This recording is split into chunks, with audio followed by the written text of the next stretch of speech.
9th, Russian satellite TV guides were hacked. Instead of displaying channel information, "You have blood on your hands" could be seen. It was Russian Victory Day, and every channel was bombarded with anti-war slogans. "You have the blood of thousands of Ukrainians and hundreds of dead children on your hands."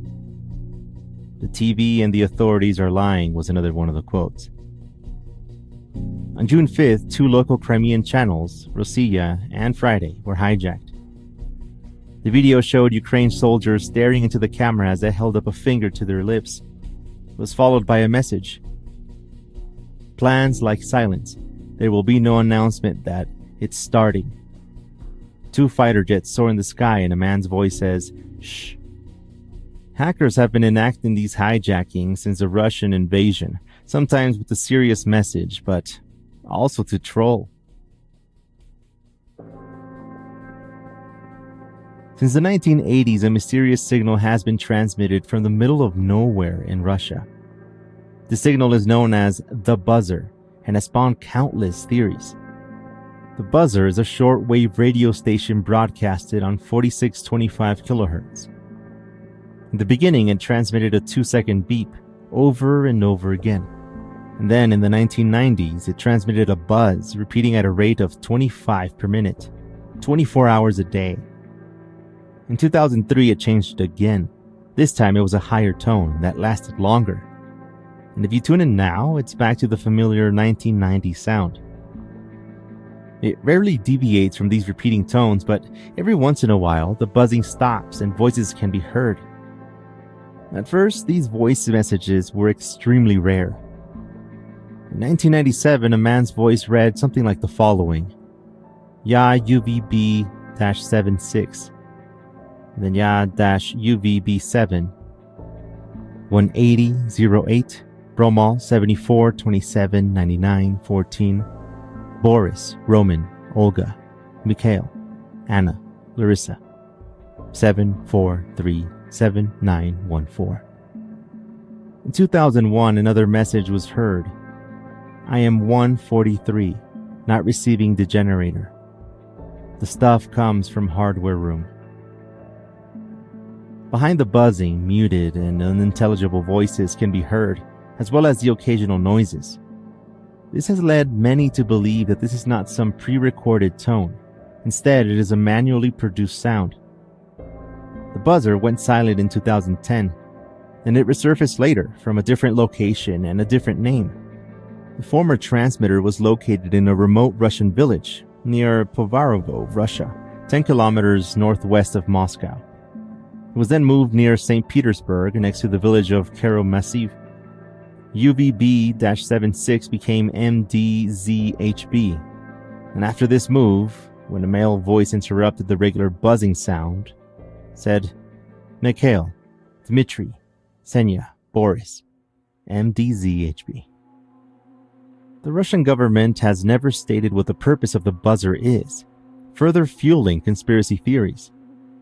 Some believe the buzzard had heard about me on the news and if everything was all right. I explained to her the thing about the sign, the joke I made. She laughed but said to simply keep it to myself for a little while and that people would forget. She knew my sense of humor. And she was right. People did forget. But it really made me think about how people take things too seriously nowadays. When I was growing up, things were simpler. A bully went away with pure muscle. Jokes were jokes. There was no point to it, though. I always felt like I needed to keep my opinion to myself. Except with the old friends, I guess. The ones that were still around this godforsaken town anyway. And thank goodness nobody recorded those conversations. A couple more days after that, the phone calls from the reporters stopped. And over the next week, the neighbors stopped lurking around the front yard and taking photos. I could finally take out the trash without feeling the eyes from the houses across the street staring at me through the window. But it was one of those things that I'll never forget. I mean, the sign was funny. Well, to me. And I still kept it in my garage. It made me laugh whenever I passed by it and remembered the whole ordeal. The reporters and Water Kid's mom only made me laugh even more. I mean, you've ever seen wide eyes with eyelashes that reach a hairline? Yelling and spitting in anger in front of a little chicken kid? Speaking of that, the kid stopped showing up in the front yard, so my mission was indeed complete. And that was the whole purpose of this thing. But still, there's something. Only one thing that really bothered me out of this whole situation. And I thought about it at night sometimes. And how they got my number.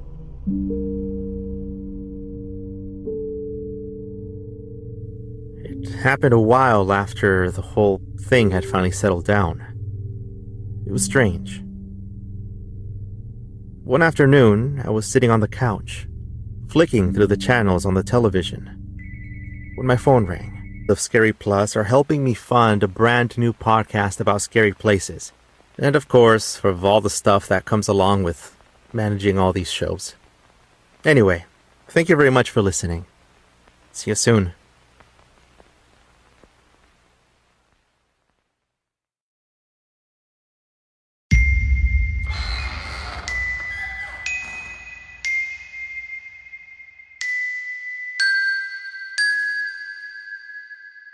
Lainey, from our previous episode called Alice, eventually moves out to begin her own.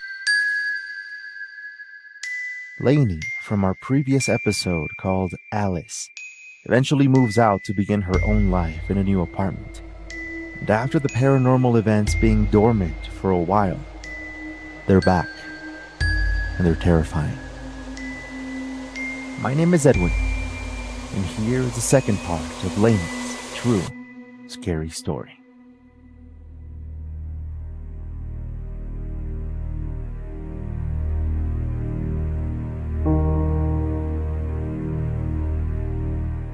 We had just moved into our apartment.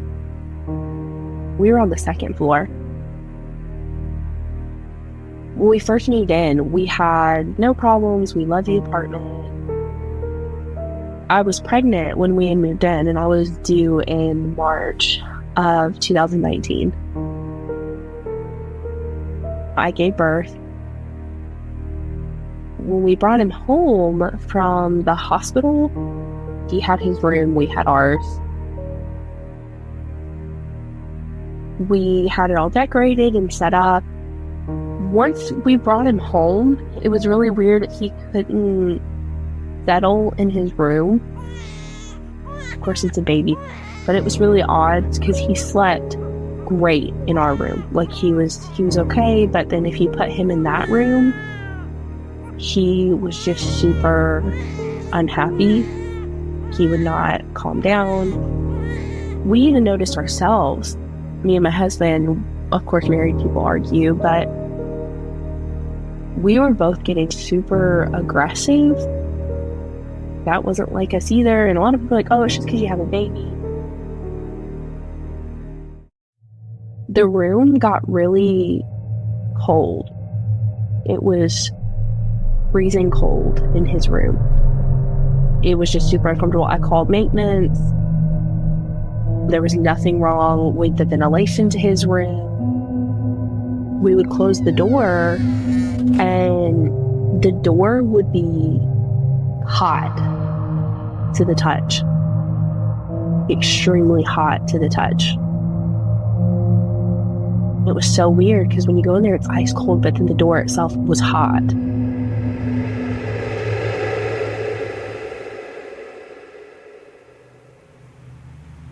My husband was working night, so me and the baby, we would be home by ourselves. He was sleeping in the room with me. Well, I needed something out of his room. I go to open the door, and the candle was just burning hot. It's like, what is going on? So I opened the door because I had to get it out of the room anyways. There was a black figure with red eyes standing in the corner of his room. Just standing there. I shut the door. I called my husband, freaking out. I'm like, I don't know what to do. My husband, he came home. We didn't see anyone in the room. It was gone.